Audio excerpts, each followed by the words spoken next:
사실 우리 교회가 불과 얼마 전까지만 해도 선교를 받아야 되는 교회였거든요. 그래서 매년 한국에서 팀이 와서 우리 교회를 섬겨주셨는데 이제는 선교를 하는 교회가 되어서 이게 얼마나 감사하고 은혜인지 모릅니다. 사실 선교는 해도 되고 안 해도 되는 게 아니라 그리스도인이라면 그리고 예수 그리스도를 머리로 따르는 교회라면 반드시 해야 되는 의무가 선교입니다. 그래서 여러분 모두가 오늘 말씀을 통해서 우리가 왜 선교해야 하는지 그리고 선교를 통해서 누릴 수 있는 은혜와 축복들이 무엇인지를 다시 한번 깨닫고 저와 여러분 모두가 선교에 동참하는 우리 교회와 성도들이 되시기를 주님의 이름으로 간절히 축원합니다. 자, 그러면 우리가 왜 선교해야 할까? 오늘 일어나 가라라는 말씀의 제목을 가지고 함께 나눌 텐데요. 첫 번째로 선교를 이끄시는 분은 주님이시다라는 것을 우리가 깨달아 알아야 합니다. 우리는 종종 사역을 할 때마다 무슨 생각을 하냐면 내가 그것을 어떻게 하지라는 생각을 먼저 하게 돼요. 그런데 여러분, 사역은요, 우리가 하는 게 아니에요. 사역은 준비도 주님이 하셨고 그리고 시작도 주님이 하시고요. 과정을 이끄시는 분도 주님이시고 마무리하시는 분도 주님이세요. 그래서 모든 사역의 과정은 하나님이 하시는 거고 우리는 거기에 동참하는 거지 내가 하는 게 아니라는 것을 잘 아셔야 돼요. 그래서 선교를 하려고 그러면 무엇이 필요하냐면 주님, 제가 주님과 옆에 있고 싶습니다. 주님과 함께 하기를 원합니다. 그 마음만 있으면 우리는 언제든지 선교할 수 있다라는 거예요. 오늘 본문에 보시면 26절 말씀을 우리 다 한번 같이 읽도록 하겠습니다. 자, 시작.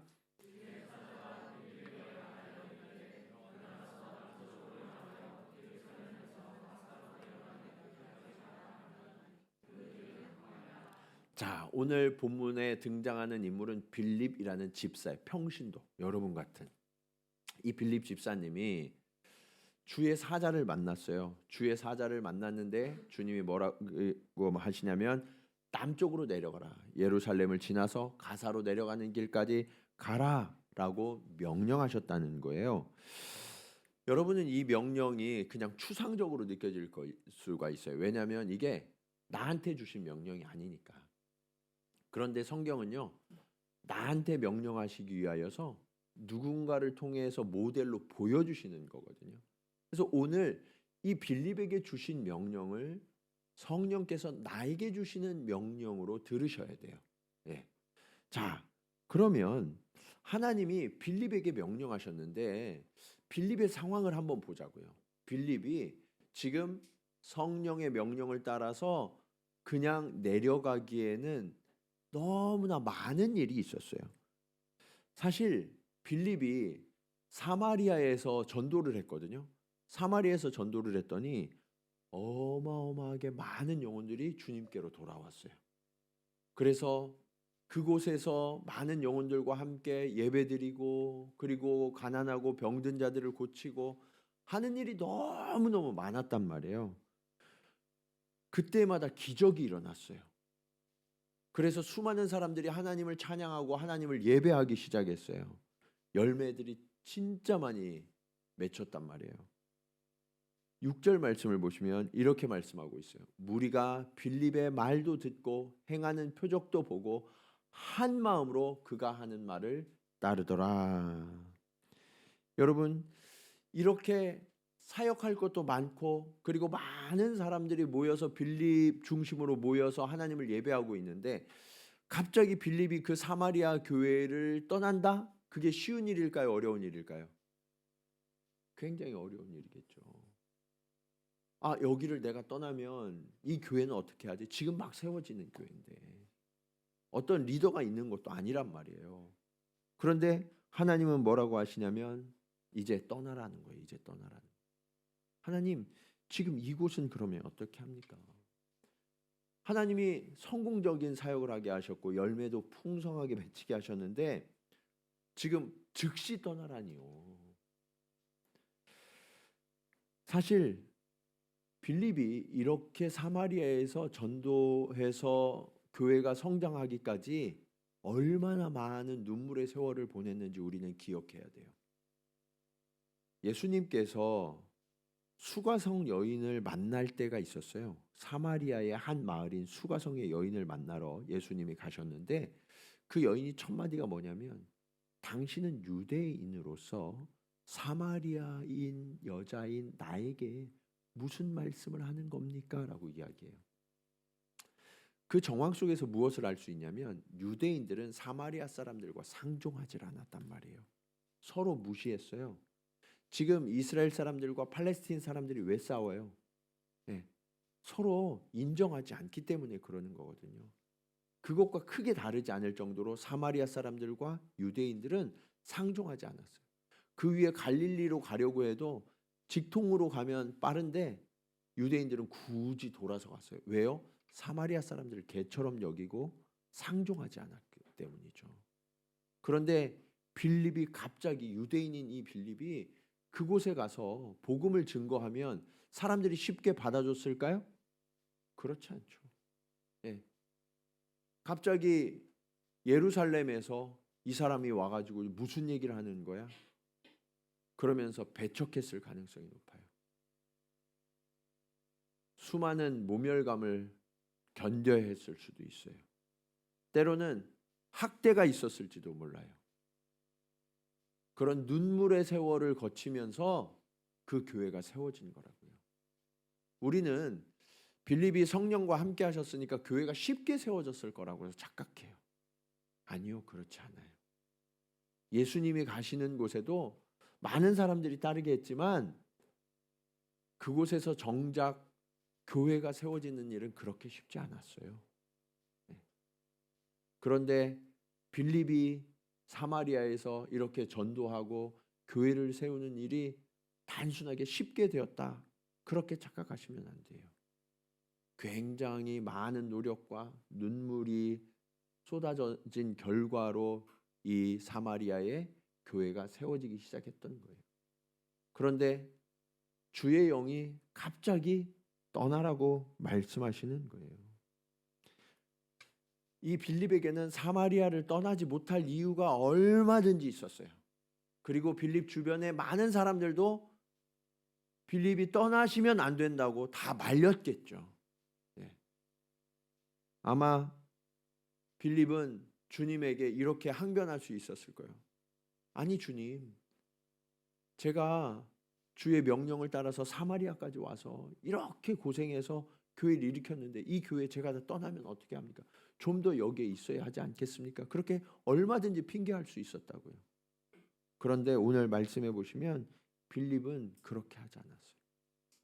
주의 영이 말씀하실 때 즉각적으로 순종하여 떠났다라고 말씀하고 있어요. 왜냐? 그는 자기 자신의 주인이 누구인지를 명확하게 알고 있었기 때문이죠. 빌립은 의심하지도 않았고요. 주님께 질문하지도 않았어요. 그냥 즉각적으로 주의 말씀이기에 종이 따르겠습니다 하는 태도로 순종했을 뿐이에요. 전도자로서의 빌립의 아주 좋은 자세가 우리가 본받아야 할 자세가 있는데 그것은 복음을 씨를 뿌리지만 거두는 것까지 자신의 책임으로 여기지 않았다는 거예요. 그래서 사마리아에 가서 복음을 뿌리고 하나님이 가라 하셔서 갔지만 주님이 또 옮기라고 하시니까 그냥 옮겨가는 거예요. 내가 책임지려고 하지 않아요. 여러분, 선교는 내가 하는 게 아니에요. 주님이 하시는 거예요. 우리가 그것을 신뢰해야 돼요. 그리고 이렇게 빌립이 순종할 수 있었던 이유는 뭐냐면 빌립이 갑자기 하나님 앞에 감동을 받고 순종할 수 있었던 게 아니라 사실은 평소에 주님의 음성에 얼마나 그가 귀를 기울였는지 그리고 주님과 얼마나 친밀했는지 주님이 말씀하실 때마다 그가 얼마나 순종했는지를 들여다볼 수 있는 장면이에요. 우리는 종종 착각해요. 누군가가 갑자기 하나님이 말씀하시면 내가 그냥 순종할 수 있다고. 그렇지 못해요. 평소에 하나님의 음성을 듣는데 훈련이 된 사람이 하나님의 음성을 듣게 되고요. 평소에 하나님의 말씀에 순종하는 습관이 되어 있던 사람이 하나님께 순종하는 거예요. 내가 평소에 하나님의 말씀을 한 번도 듣지 않다가 어느 날 갑자기 들려오는 거 아니고요.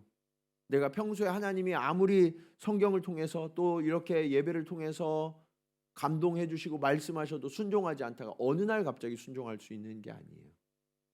일상의 태도와 습관이 우리 인생의 전환점을 만들어요. 사랑하는 여러분, 여러분의 평소의 삶이 늘 주님께 귀 기울이는 삶이 되기를 간절히 축원합니다. 저와 여러분의 일상의 태도가 늘 주님의 말씀에 순종하는 태도가 되기를 간절히 축원합니다. 그렇게 해서 빌립처럼 주님이 말씀하시는 것을 분별하여 듣고 주님의 명령이면 주님이 보내신 곳 어디든지 나아가서 순종할 때 우리는 진짜로 보냄받은 자로 살아갈 수 있게 되는 거예요.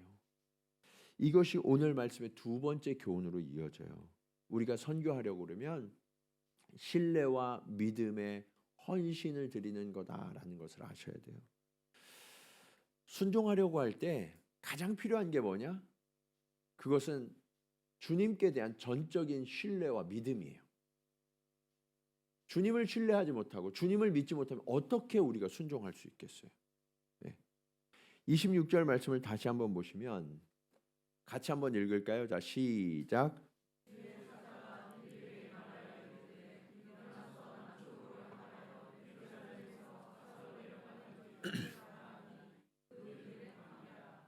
자, 이 말씀을 잘 기억하시고 이제 지도를 한번 보시겠습니다. 이 지도에 보시면 위에 동그라미, 빨간 동그라미 있는 데가 사마리아예요. 그리고 화살표를 따라서 쭉 내려가면 거기가 가사, 주님이 지금 최종적으로 가라고 하신 곳이거든요. 그런데 이렇게 내려갈 수 있는 게 아니라 하나님이 오늘 주님이 뭐라고 하셨냐면 예루살렘으로 갔다가 예루살렘에서 가사로 내려가는 길까지 가라.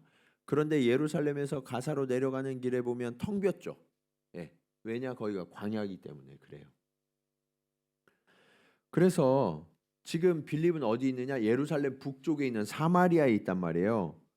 그런데 주님이 남쪽으로 내려가서 예루살렘까지 간 후에 거기에서 또다시 가사라고 가라고 말씀하셨단 말이에요. 그 거리가 결코 가까운 거리가 아니래요. 게다가 그 길은 광야라고 말씀하고 계세요. 광야는 어떤 곳이냐? 지금 빌립이 머무는 사마리아 성과는 완전히 다른 곳이죠. 빌립은요, 도시 사역자예요. 예루살렘에서 사역했고요. 그리고 사마리아에서 사역하면서 대단한 사역적인 성공과 열매를 거뒀던 사람이에요. 그러면 이 빌립은 어디에 있어야 되는 사람이냐면 도시에 있어야 되는 사람이에요. 도시에 있어야 그의 특성과 경험과 지식과 모든 게 맞아떨어져서 사역이 잘 되고 열매를 맺을 수 있는 사람이라고요. 예. 목회자들도 선교사들도 자신의 특성이 있어요. 예. 도시 선교가 맞는 사람이 있고 저렇게 조금 떨어진 그런 곳에서 사역하는 게 더 맞는 분이 계세요. 그런데 빌립은 지금 도시 선교에 최적화되어 있고 그게 증명된 사람이라고요. 그런데 지금 성령이 뭐라고 하세요? 한 사람도 없는 광야로 가래요. 아니, 지금 도시에서 이렇게 사역을 잘하는 사람을 그래도 몇 사람이라도 좀 있는 대로 보내셔야 되잖아요. 그런데 아무도 없는 광야로 가라고 말씀하시는 거예요. 여러분, 이 하나님의 말씀이 이해가 되세요? 우리가 저항하고 주님 갈 수 없어요. 그렇게 말할 수 있단 말이에요. 그런데 주님은 그냥 가라고 하시는 거예요. 예. 게다가 뭐라고 말씀하셨냐면 예루살렘에서 가사로 가는 길로 가라고 말씀하셨어요. 어디 마을이 아니라 길에 서 있으라는 거예요. 여러분, 누군가를 기다려 보셨죠? 기다리는 게 쉬워요, 어려워요? 어렵죠. 저는 이렇게 누군가를 기다려 보면 5분 지나면 슬슬 화가 나더라고요. 예.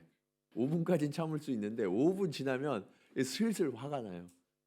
근데 지금 주님께서 이 빌립에게 뭐라고 말씀하시냐면 길로 가라고 말씀하셨는데 누가 오는지 안 알려주세요. 언제 오는지 안 알려주시는 거예요. 그냥 다짜고짜 가서 서 있으라는 거예요. 예. 여러분 같으면 여기에 순종하기가 쉽겠어요, 어렵겠어요? 예. 도대체 오늘 올지 내일 올지 한 달 뒤에 올지 1년 뒤에 올지 모르는데 가라고 하시는 거예요. 주님은요 종종 우리를 그렇게 몰아가세요. 우리가 예측할 수 없고 알 수 없는 곳으로. 지금 주님이 그렇게 이해할 수 없는 그런 명령을 내리셨는데 이 빌립은요 그 말씀에도 전적으로 순종해요. 빌립은요 사람들의 인정, 사역적인 성공 여기에 매몰되지 않았어요. 자신의 정체성은 하나님의 종이라는 것에서 한치도 벗어나지 않아요. 그래서 내가 지금 사역적인 열매를 얼마나 많이 거뒀는지, 사람들이 얼마나 나에게 열광하고 나를 인정하는지, 칭찬하는지 거기에 전혀 매여 있지 않아요. 그냥 주님의 명령에 따라 순종했던 거예요. 광야로, 아무도 없는 곳으로. 하나님은요 오히려 그를 분주함으로부터, 사람들의 인정으로부터 구해내고 계셨던 거예요. 이렇게 볼 때 빌립이 얼마나 하나님 앞에 충성되고 신실한 사람이었는지를 우리가 유추해 볼 수 있죠. 예. 그는 자신의 신앙과 자신의 헌신, 자신의 섬김을 자기 자신의 유익을 위해서 사용하지 않았어요. 조금도 스스로 영광을 취하려고 하지 않았다는 거예요. 예. 그런데 그런 빌립이 광야에 가서 그 길에 서서 기다리고 있는데 성령은 아주 당황스러운 명령을 또 빌립에게 내리세요. 뭔가 저기서 다가오는 것 같았거든요. 그런데 성령이 하시는 말씀을 들어보세요. 29절 말씀입니다. 같이 한번 읽을까요? 자, 시작.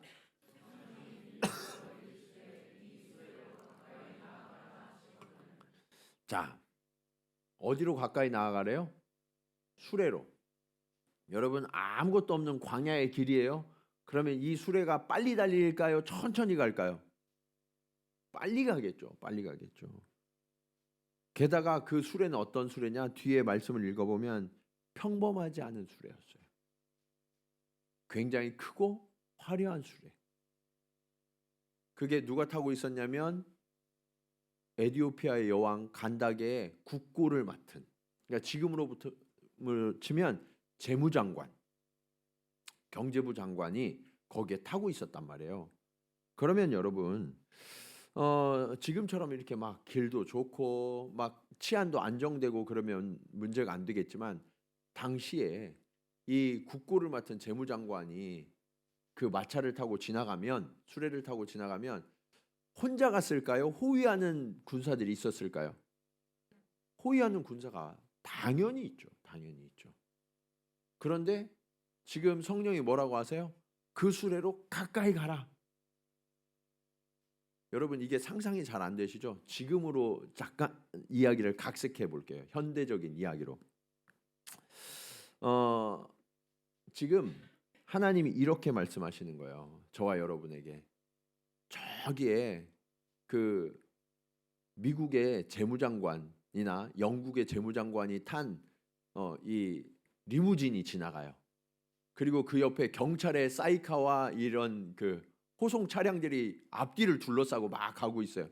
그런데 하나님이 이렇게 말씀하시는 거예요. 야, 저 차로 뛰어들어. 네. 그러면 여러분 할 수 있겠어요, 없겠어요? 네? 정말 말도 안 되는 명령이죠. 너무 무모한 명령처럼 보여요. 그런데 빌립이 어떻게 했을까요? 하나님의 명령에 순종해서 그 차로 막 뛰어가는 거예요. 네. 성령에 사로잡혀서인지 술의 속도랑 똑같이 막 뛰어가고 있었어요. 네. 이게 너무 놀라운 일이죠. 게다가 그 다음 장면을 보면 더 놀라운 일이 있어요. 30절 말씀입니다. 빌립이 달려가서 선지자 이사야의 글 읽는 것을 듣고 말하되 읽는 것을 깨닫느냐. 예, 막 달리면서 그 에디오피아의 내시가 무슨 책을 하나 읽고 있었는데 그 책을 읽는 소리가 귀에 들렸다는 거예요. 그게 선지자 이사야의 글이구나 하는 것을 깨닫게 됐다는 거죠. 여러분, 우리는 그 마차를 따라잡으러 막 달리면 정신이 하나도 없잖아요. 그 소리가 들리겠어요? 전혀 들리지 않아요. 그런데 오늘 이 빌립에게는 그 소리가 들렸다는 거예요. 그리고 하나님이 전도의 문을 열어주시는 거죠. 여러분, 이게 정말 놀라운 일처럼 보이기도 하지만 우리가 정말 그 입장으로 생각해 보면 너무 무모한 일이죠. 제정신으로는 하기 힘든 일이에요. 그런데 여러분, 선교는요, 이렇게 무모한 일이에요. 사도 바울은 전도에 미련한 것으로 지혜로운 자들을 부끄럽게 한다라고 말씀하고 있거든요. 우리가 사실 여기 앉아 있으면 괜찮은 사람처럼 보이잖아요. 네. 그런데 여러분들이 말씀을 들고 가갖고 누구를 전도하려고 그러면 사람들이 나를 어떻게 쳐다봐요? 네. 이상한 사람처럼 쳐다봐요. 무모한 사람처럼 쳐다보고요. 정신 나간 사람처럼 쳐다봐요. 그래서 우리는 부끄러워서 전도를 못할 때가 많이 있어요. 내가 그렇게까지 해야 되나? 예수를 믿는데 그렇게까지 믿어야 되나?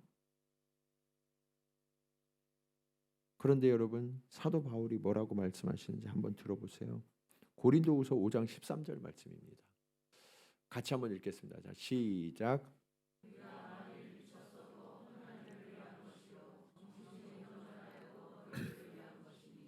여러분, 우리는요, 하나님을 위하여 미친 사람이 되어야 된다는 거예요. 그래야 전도할 수 있어요. 가끔 영업을 잘하는 사람들을 만나게 돼요. 영업을 정말 잘하는. 제가 우리는 그 한국의 보험 1등 하시는 분을 만난 적이 있거든요. 그분을 만나니까 보험을 다 들어야 될 것 같아. 예. 돈도 없는데. 예. 왜 그럴까요? 그분이 거기에 미쳐 있어서 그래요. 예. 약을 잘 파는 분들의 이야기를 들으면 그 약은 만병통치 같아요. 그렇죠? 왜요? 그게 사기치는 게 아니라 그분이 거기에 미쳐 있어서 그런 거예요. 그런데 우리는 진리를 들고 있잖아요. 생명을 구원할 수 있는 놀라운 진리. 그런데 우리는 너무 안 미치려고 그래요. 제정신이려고 하고요. 무모하지 않으려고 해요.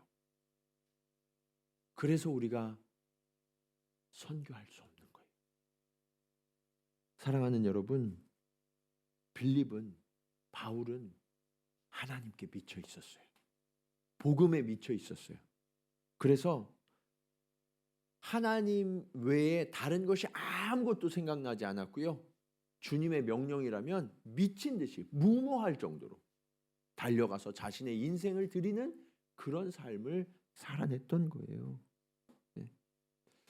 지금까지 저와 여러분에게 익숙한 일, 편안한 자리, 그런 데에만 머무르려고 하면 이런 일들이 일어날 수가 없어요. 주님이 원하신다면 지금까지의 저의 익숙한 생활, 저의 생각, 제가 할 수 있는 능력, 그런 것과 상관없이 주님께 다 내어드리겠습니다 하는 결단이 있을 때, 그때 비로소 우리는 하나님의 부르심에 동역할 수 있는 거예요. 오늘 하나님은 저와 여러분에게 말씀하세요. 우리가 무엇을 할 수 있어서 하나님이 부르시는 게 아니에요. 그것은 주님께 다 있어요. 우리는 그저 하나님이 함께 가자라는 명령에 순종하여 나아갈 마음만 있으면 돼요. 그것이 때로는 무모해 보이고 어리석은 일처럼 보일 수 있을지라도 우리가 그렇게 주님 앞에 내어드리면 거기에서 하나님의 능력과 하나님의 은혜를 만나게 되실 거예요. 간절히 바라기는 저와 여러분이 너무 익숙한 곳, 너무 안전한 곳, 거기에만 머무르는 것이 아니라 정말 하나님이 부르시는 곳, 그곳이 막막한 광야라 할지라도, 그곳이 재정부 장관의 술에 뛰어드는 어리석은 일, 무모한 일처럼 보일지라도 주님의 명령이기에 우리가 기꺼이 순종하여서 그 하나님의 예비하신 영혼을 만나고 하나님의 놀라운 구원을 경험하는 저와 여러분 되시기를 주님의 이름으로 간절히 축원합니다. 자, 그렇게 주님 앞에 전적으로 순종하면 놀라운 일이 일어나요. 그게 오늘 말씀의 마지막 교훈이에요. 선교는 더 크고 위대한 역사의 통로가 됩니다. 여러분, 빌립이 에디오피아 내시에게 물어봤어요. 지금 읽고 있는 것이 깨달아지느냐? 그렇게 잘 모르겠대요. 그러면서 내 수레에 올라와서 함께 좀 설명해 달라고 청합니다. 그가 읽던 글은 마침 이사야 53장의 예수 그리스도의 오실 것에 대한 예언의 말씀이었어요. 빌립은 예수 그리스도를 너무나 잘 알고 있었거든요. 그래서 그는 예수님을 만났던 경험과 예수님이 가르쳐 주신 말씀들, 그것을 풀어 이 이사야 53장의 말씀을 증거하니까 이 에디오피아 내시의 마음이 뜨거워졌어요. 네. 그래서 예수님을 영접했어요. 그런데 마차를 타고 지나가다 보니까 저기 물이 흐르는데 이 에디오피아 내시의 마음속에 이런 감동이 있는 거예요. 내가 침례를 받아야 되겠다. 그래서 내가 물 있는 곳에 지금 침례를 받아도 되겠냐라고 하니까 빌립이 적극적으로 찬성해서 둘이 내려가서 침례를 받습니다. 39절 말씀 볼까요? 둘이 물에서 올라올새 주의 영이 빌립을 이끌어간지라 내시는 기쁘게 길을 가므로 그를 다시 보지 못하니라. 여러분, 지금 복음을 증거하는 놀라운 과정이 있었어요. 그리고 침례까지 받았어요. 그 다음에 무슨 얘기가 있어야 될 것 같잖아요. 근데 여기서 끝났어요.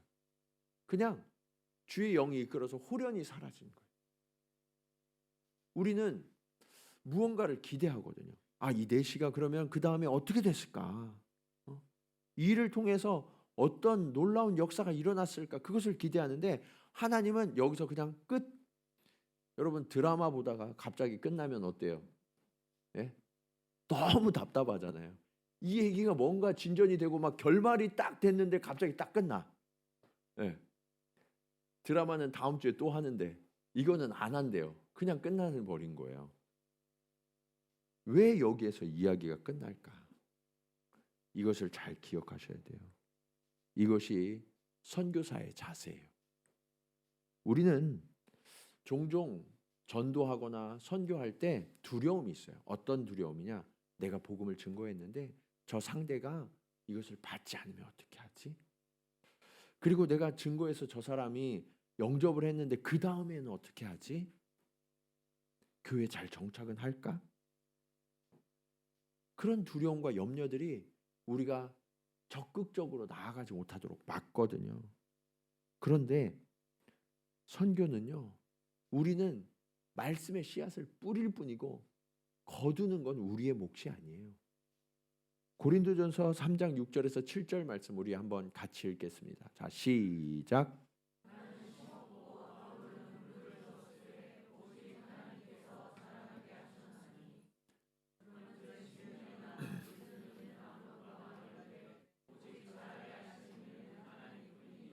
여러분, 이 말씀에 보시면 심는 이나 물 주는 이는 뭐래요? 아무것도 아니래요. 우리는요, 내가 전도해서 누가 구원받으면 갑자기 내가 뿌듯해져. 네, 내가 뭐 한 것 같고, 내가 사역을 해서 무슨 열매를 맺으면 내가 뭐가 된 것 같다. 네. 그런데 사람들이 잘 몰라주면 막 섭섭해요. 그래서 하나님이요 빌립을 갑자기 데려가시는 거예요. 우리의 역할과 한계가 어디까지인지를 분명히 알아야 돼요. 여러분, 우리는 전하기만 하면 돼요. 나머지는 하나님께서 책임져 주시겠다는 거예요. 두려워하지 마세요. 아, 내가 이번에 선교 가서 뭐 하지? 아, 내가 할 수 있는 게 없는데. 제일 좋은 전도는 뭔지 아세요? 딱 한 가지예요. 거기 가서 그 교회 이름 대고 이 교회 나오세요. 거기까지만 하셔도 돼요. 나머지는 성령께서 알아서 하세요. 네. 예수 믿으세요. 한마디면 좋게요. 네. 나머지는 성령께서 그분의 심령에 역사하실 거예요. 더 훈련되면 좋죠. 그렇지만 훈련되지 못했다고 못 나갈 이유가 하나도 없어요. 하나님이 다 책임져 주시는 거예요. 그렇게 하니까 그렇게 끝나는 것 같았던 이 이야기는 성경에는 나와 있지 않지만 기독교 역사 속에서 아주 놀랍고 풍성한 열매로 나타나게 돼요. 이 사건 이후 에티오피아는 가장 오래되고 가장 믿음이 견고한 기독교 국가가 되어버려요. 단 한 사람 때문에. 2세기 교부인 이레니우스에 의하면 이 에티오피아 내시의 이름은 시므온 바코스라고 해요. 동방정교회에서는 사도행전 13장 1절에 보면 안디옥 교회 지도자가 여러 명 나오거든요. 그 중에 한 사람의 이름이 니게르라 하는 시므온이라고 해요. 니게르는 흑인이거든요. 예. 아프리카 사람이라는 얘기야. 아프리카 사람 시므온이 있는데 이 사람이 바로 에티오피아의 내시였다라고 해석을 하고 있어요. 그게 맞는지 맞지 않는지 우리는 잘 몰라요. 그렇지만 우리가 분명하게 알 수 있는 것은 이 에티오피아는 이 시간 이후로 기독교 국가로 전환되었다는 사실은 역사적으로 아주 분명하게 나타나 있는 사실이고요. 지금까지도 이 에티오피아 정교회는요 초기 기독교의 원형을 그대로 유지하고 있는 교회예요. 한 사람이 이해할 수 없는 주님의 부르심, 그리고 지금까지 내가 살아온 삶과는 전혀 다른 이끄심에 의해서 광야로 나갔더니 순종했더니 하나님이 그의 순종을 들어서 정말 놀랍고 위대한 일을 이루셨던 거예요. 우리 그리스도인들은 선교 당연히 해야지라고 말해요. 그런데 그 선교는 선교사가 하는 거라. 전도 당연히 해야지. 그 전도는 전도사가 하는 거라. 네. 그러면서 선교 가자고 하는 그 행렬에 선뜻 동참하려고 하지 않아요. 여러 가지 이유들이 있을 수 있을 거예요. 그런데 여러분, 그 모든 일들을 다 제쳐놓고 주님의 명령에 그냥 단순하게, 때로는 무모하게 따르는 결단이 우리에게 필요한 거예요. 선교 헌금을 드리는 것만으로 선교했다고 착각하지 마세요. 그건 진짜 선교가 아니에요. 진짜 선교는 현장에 가셔야 돼요. 동참하셔야 돼요. 현장을 봐야 기도할 수 있어요. 제대로 된 기도를 할 수 있어요. 그 필요들을 깨달아 알 수 있어요. 아무 은사도 없으셔도 괜찮아요. 1년에 단 한 번 우리가 나가는 거잖아요. 1년에 하루 우리가 나아가는데 다른 것들 미루거나 양보하실 수 없으세요? 그 정도 우리가 충분히 할 수 있지 않을까요? 여러분, 1년의 휴가를 위해서 얼마나 많은 것들을 양보하십니까? 그런데 선교를 위해서 우리가 양보하지 못한다 그러면 주님 앞에 너무 부끄럽지 않을까요? 어떤 분들은 이렇게 말씀하세요. 목사님, 그러면 우리 교회 예배는 어떻게 해요? 안내도 있어야 되고, 새가족분들 오시면 환영도 해야 되고, 찬양팀도 있어야 되고, 목장 모임도 해야 되고 간식도 챙겨야 되고 미디어도 돌아가야 되고 평소에 여러분들이 섬기시는 일들이 참 많아요. 그래서 우리 교회가 잘 올 수 있었어요. 감사한 일이죠. 저도 지난주 화요일 날 저희가 화요일에 교역자들과 회의를 하는데 회의하면서 제가 그렇게 이야기했어요. 우리 교회 예배도 이렇게 어려움 없도록 잘 챙겨. 그렇게 얘기를 했거든요. 그런데 제가 말씀을 준비하는 동안 성령께서 제 마음에 또 다른 감동을 주셨어요. 1년에 한 번 너희도 부족하고 너희도 불편하면 안 되니?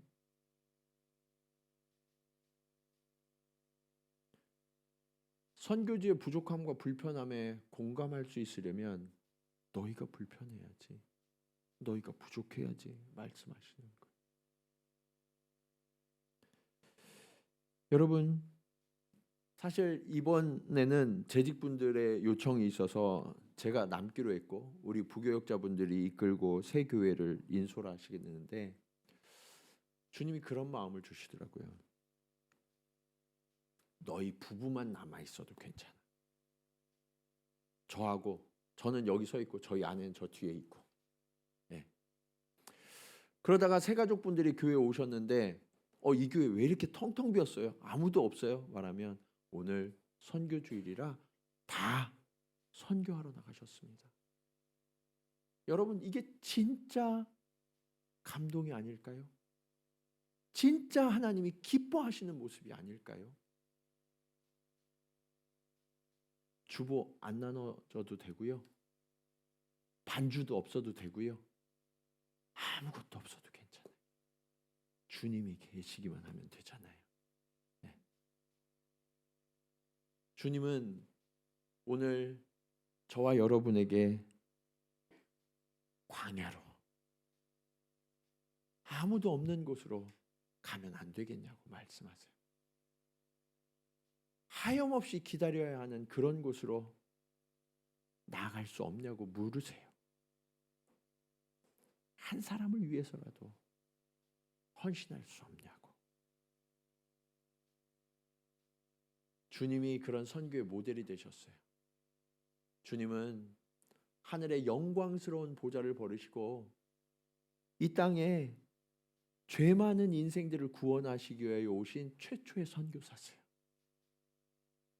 그리고 그 선교사이신 주님께서 나와 함께 선교하자고 저와 여러분을 부르고 계세요.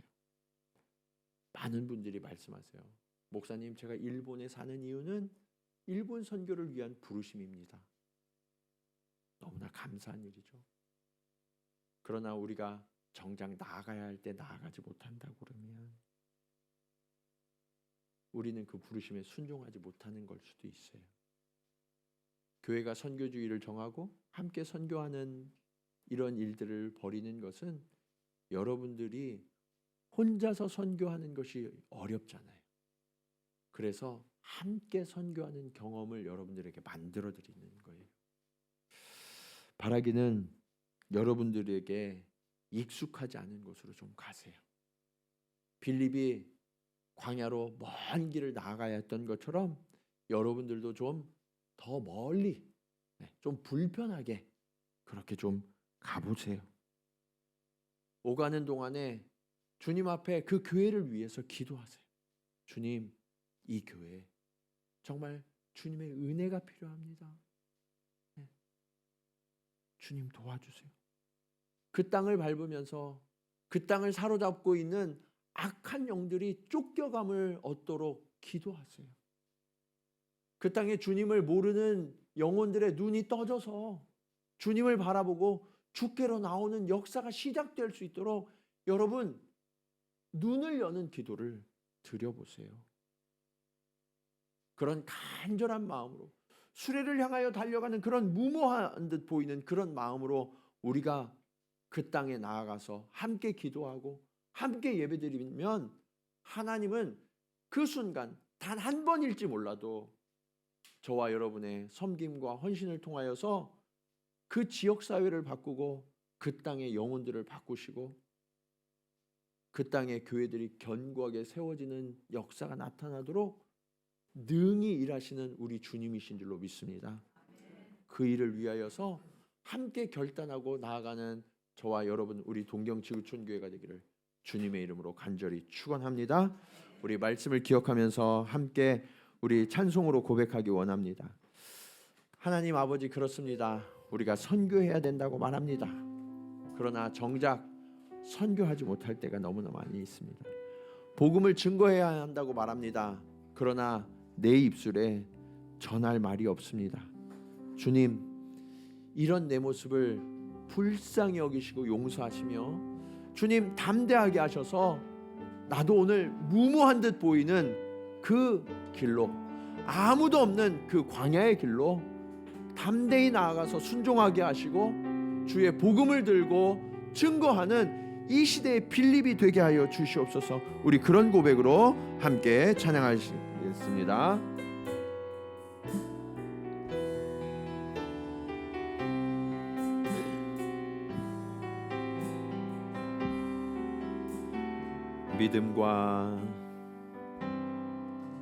믿음과 삶을 살아내는 실력이 너무나 다른 내 모습을 볼 때에 이 모습도 주가 사랑하실까? 자신 없는 내 모습 그저 주님 앞에 있네. 나 같은 자도 사랑하여 주시고 한 번도 나를 떠나지 않으셨네.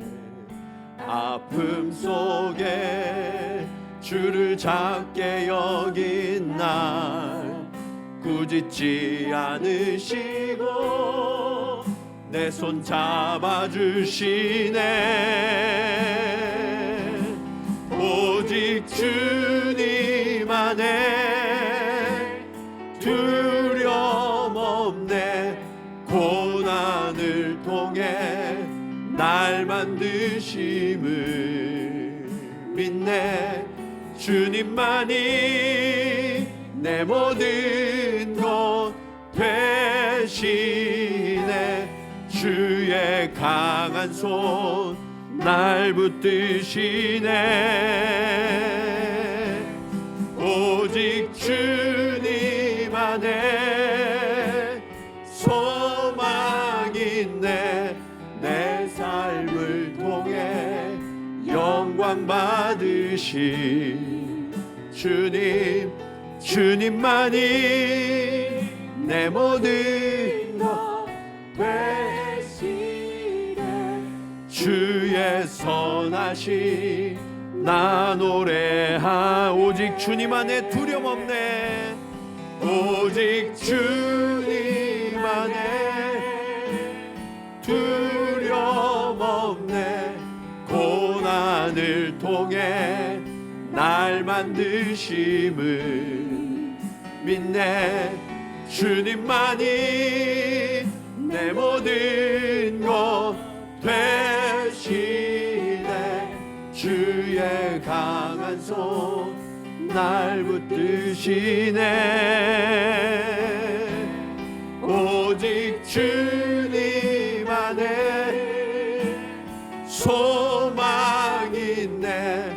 내 삶을 통해 영광 받으신 주님만이 내 모든 것 되시네. 주의 선하심 나 주의 선하심 나 노래하네. 주의 선하심 나 주의 선하심 나 노래합니다. 주의 선하심 나 노래하네. 그렇습니다. 주님께서 하늘 보좌를 버리시지 않고 이 땅에 내려오시지 않으셨다면 우리는 죄 가운데 죽을 수밖에 없었습니다. 그런데 주님이 그 영광스러운 자리를 마다하시고 이 땅에 선교하러 내려오셨기에, 그래서 자기 자신을 아낌없이 내어주셨기에 우리는 구원이라는, 영원한 생명이라는 놀라운 선물을 얻게 되었습니다. 주님, 우리도 주님처럼, 빌립처럼 영광의 자리, 성공의 자리, 편안하고 익숙한 자리를 주님의 부르심에 응하여서 기꺼이 떠나갈 수 있게 하여 주시옵소서. 주님께서 우리에게 만나주셨던 그 놀랍고 귀한 말씀을 우리에게도 새겨주셔서, 주님을 알지 못하여서 이 시간 고통하며 죽어가는 수많은 영혼들에게 그 말씀을 들려줄 수 있도록 주님 인도하여 주시옵소서. 주님, 이렇게 작고 연약한 자도 쓰시겠다고 하시니 감사합니다. 주님, 무모하게 보이는 그러한 자리로 나도 나아갑니다. 주님, 어리석어 보이는 그러한 방법으로 나도 내 삶을 드립니다. 주님, 그렇게 나를 사용하여 주셔서 주님, 단 한 사람이라도 얻게 하시고, 아버지 하나님, 그런 헌신과 순종을 통하여서 이 땅이 변화되어지고 그 영혼이 구원을 얻으며 교회가 더욱더 견고하게 세워지는 그러한 선교의 헌신이 되어줄 수 있도록 주님, 우리를 사용하여 주시옵소서. 우리 간절한 마음으로 함께 기도 드리시겠습니다. 할렐루야. 아버지 하나님, 은혜를 감사합니다. 아버지 하나님, 우리 선교주의를 맞이하여서 하나님께서 우리에게 약속하신 대로 예수 그리스도가 이 땅에 내려오셨고 우리를 구원하시기 위하여 자기 자신을 아낌없이 내어주셨던 그 사랑과 그 희생을 우리가 기억합니다. 아버지 하나님, 그 사랑의 빚진 자로서, 그 생명의 빚진 자로서 우리도 나아가기를 원합니다. 주여, 오늘 우리에게 말씀하여 주시옵소서.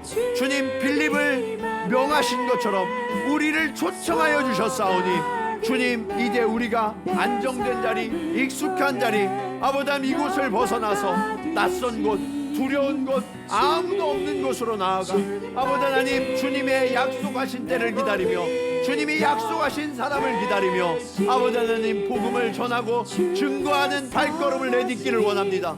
주님, 그렇게 우리를 사용하여 주시옵소서. 우리가 입술로만 선교하는 것이 아니라 아버지 하나님, 우리가 나아가게 하시고 기도하게 하시고 예배드리게 하시고 증거할 수 있도록 주님 인도하여 주시옵소서. 그래서 우리를 부르시고 우리를 보내신 그 목적과 이유를 깨달아 알게 하시고 그 하나님의 사심과 그 하나님의 능력을 경험하며 그 하나님과 동역하는 당신의 자녀들이 다 되어줄 수 있도록, 우리 모든 성도들이 되어줄 수 있도록, 선교팀들이 다 되어줄 수 있도록 주님 인도하여 주시옵소서.